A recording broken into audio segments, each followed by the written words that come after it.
Situações de violência estão cada vez mais presentes nas nossas vidas, né, Kelly? Um assalto, um acidente de trânsito, e quem passa por elas pode ficar com traumas. Mas o medo não é apenas negativo, Yara. Pode ser entendido como uma reação natural diante de situações desconhecidas ou que já conhecemos e aprendemos que são perigosas. Do que você tem medo? Medo de ser traída, por exemplo. De assalto, acho que eu tenho medo. Eu tenho claustrofobia. Medo de altura eu tenho, sim. E esses medos alteram a rotina. Não estou conseguindo dormir à noite, penso muito nela.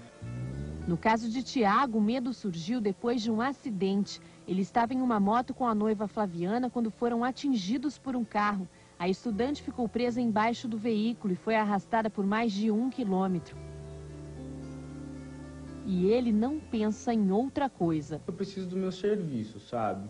Só que quando eu pego a moto, eu começo a lembrar o acidente.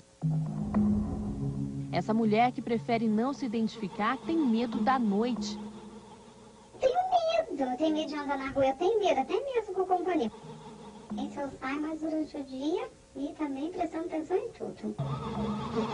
Mas depois de um assalto, o pavor piorou. O meu filho estava chegando, acabou de entrar no portão e foi rendido, né? Ele é namorado por 5, né, rapazes e armados. Então, para mim, isso aí piorou muito mais, né? Assusto com a campainha tocando, o telefone que toca. Casos em que o medo toma conta da rotina e que pode virar um transtorno ainda maior. Mas não precisa se apavorar. Sentir medo é uma coisa normal, faz parte da nossa natureza. Basta saber controlar. Em alguns casos, o medo pode ser até um aliado. Deixa a gente alerta, deixa a gente com energia, com prontidão. Acho que ninguém é autossuficiente para dizer, eu não tenho medo de nada, né? Se você vai fazer algo, você tem que pensar se vai dar certo, então por isso que tem que existir o medo.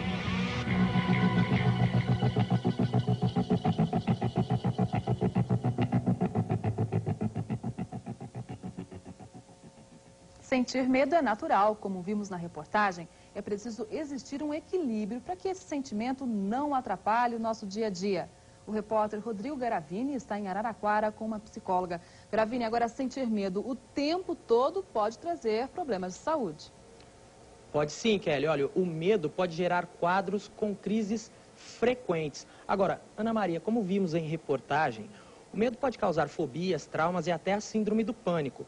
Quais as melhores formas de tratamento para isso tudo? Olha, num primeiro momento seria estar aliviando os sintomas, né? Então, por isso que é importante o medicamento. Então, ele se sente mais aliviado, é muito angustiante sentir medo. Num segundo momento, seria interessante o indivíduo ir para uma psicoterapia para que ele reflita sobre esse medo, qual é o sentimento que está levando a isso e que está levando ele a se comportar daquela forma, para que ele possa desenvolver um controle. E como que um simples medo pode gerar, por exemplo, uma síndrome do pânico? Olha, ela pode gerar porque pode haver uma intensidade muito alta, com uma frequência também muito alta e, como eu já coloquei, é extremamente angustiante e isso vai desencadeando uma série de reações físicas, como batimento cardíaco, sudorese intensa, pânico, temor, que realmente o indivíduo ele se sente extremamente ameaçado e ele tem uma sensação iminente até de morte. E como explicar às pessoas que sentem medo de algumas coisas que ainda não passaram? Olha, existem 2 tipos de medo, tá? São medos que advêm, né, de ameaças concretas, reais, e outras imaginárias que está relacionado ao psicológico daquele indivíduo. Então, dependendo do desenvolvimento psicológico desse indivíduo, ele pode estar associando alguns objetos que ele teme ao seu problema e conflito. Ok, nós vamos até o estúdio, onde o pessoal tem perguntas dos telespectadores também. Olha, a Pen, ela mora em Descalvado e ela disse que no ano retrasado as filhas sofreram um acidente de trânsito. Uma, a que sobreviveu, estuda numa universidade, sabe toda a matéria, mas quando vai fazer a prova esquece tudo. Então ela quer saber se isso tem a ver com o trauma. Olha, pode estar relacionado sim, né? Porque realmente houve uma situação extremamente adversa. Ela pode estar com a intensidade do seu medo aí aumentada, né? E ela pode estar não sabendo controlar e desenvolvendo isso em outras situações que não estão relacionados ao que ela passou, que foi o acidente, mas que está muito presente ainda, está gerando muito conflito, muita angústia, e ela transporta para uma situação de prova que não deixa de ser uma situação avaliativa, ameaçadora. Então, pode estar relacionado sim, e é importante que isso seja verificado.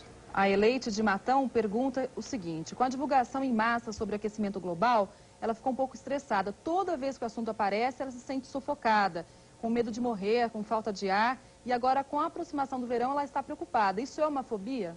Olha, isso é um sentimento, assim, de medo em relação a uma realidade, né? Mas que precisa ser controlado e que ela precisaria realmente estar ou sozinha, tentando rever esse medo, ou então ela precisaria buscar uma ajuda, porque realmente é uma situação ameaçadora. Tá ok, então. Muito obrigado pela sua participação. Rodrigo Garavini, de Araraquara.